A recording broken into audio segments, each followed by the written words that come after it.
Vamos ao versículo 12. Agora vamos ver a escolha dos 12. Aqui Lucas fala uma coisa muito interessante que vamos ver juntos. Aconteceu naqueles dias de ele sair para o monte a fim de orar, e permaneceu em vigília na oração a Deus. E quando se fez dia, chamou a si seus discípulos, escolhendo 12 dentre eles, os quais deu também o nome de apóstolos. Mas não vamos esquecer que não foi exatamente assim, uma vez que pelo menos 5 já tinha havido a narração, não já? Já tínhamos visto que Pedro, André, Tiago, João e Mateus, que aqui ainda era Levi, não é? O cobrador de impostos, o publicano, foram escolhidos por Jesus. Você vem, me segue, você vem, me segue, você vem, me segue.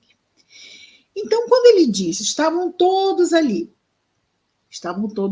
e ele chama todos o que eu digo dos discípulos. Jesus era seguido por muitos, mas entre esses muitos estavam os seus apóstolos. Com eles, ele falava muitas vezes à parte. Era com eles que ele falava sobre os significados mais profundos das lições. E o que nós temos aqui? Lucas nos diz que ele chama os discípulos, os quais deu também o nome de apóstolos.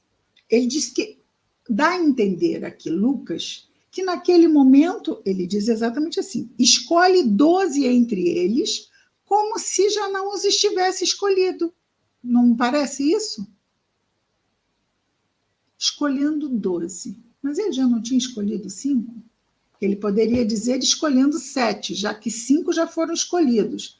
Então, eu me permito perguntar se já não tinham sido escolhidos os 12 e eles estavam apenas, nesse momento, chamando os 12, e aqui o evangelista registra isso, não é? Que na verdade não é ele, porque ele é só o discípulo de Paulo, que também não viu nada disso, não é? E que só poderia ter sabido disso através de João. Não é? Já vimos isso também. Porque nem mesmo Maria, que morava com João, e eles foram lá visitar e conversar com eles, nem mesmo Maria estava presente nesse momento. Então, só quem estava presente e viu foi João. Mas ele diz, vamos deixar, é claro, tem muitas coisas que nós podemos botar 3 pontinhos. É que nem aquela questão, não é? Jesus tinha um corpo fluídico, era corpo de carne. Isso no final do século XIX, início do século XX, era uma grande discussão dentro do movimento espírita. Vocês sabiam disso? Era uma grande discussão. Mas o corpo de Jesus era de carne ou era fluídico? Era fluídico ou era de carne?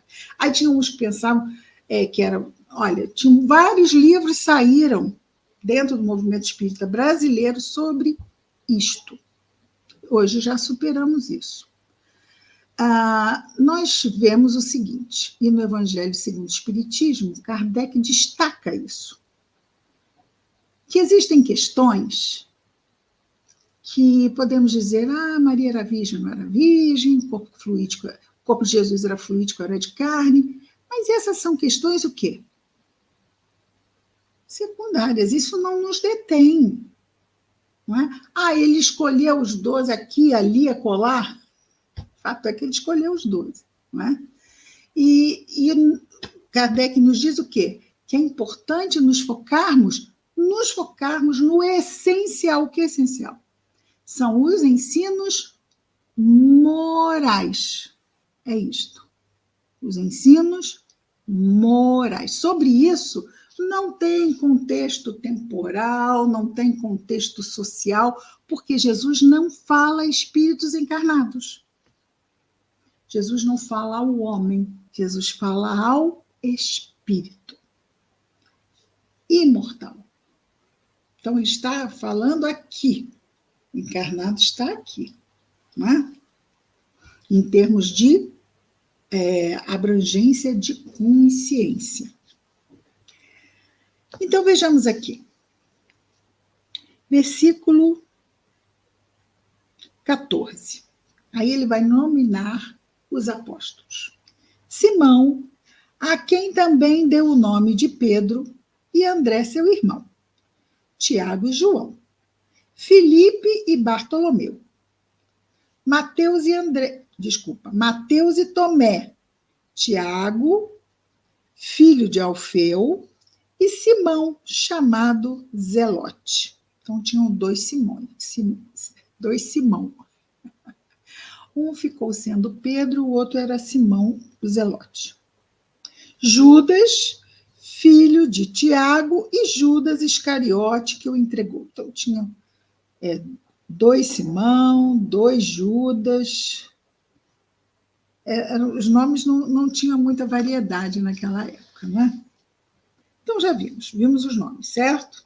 Simão, que depois ficou Pedro, André, irmão de Pedro, Tiago e João, irmãos, pescadores também, Filipe, Bartolomeu, Mateus e Tomé, Tiago, filho de Alfeu, e Simão, chamado Zelote, Judas, filho de Tiago, e Judas Iscariote, que o entregou. Então, o Judas Iscariote vem sempre por último.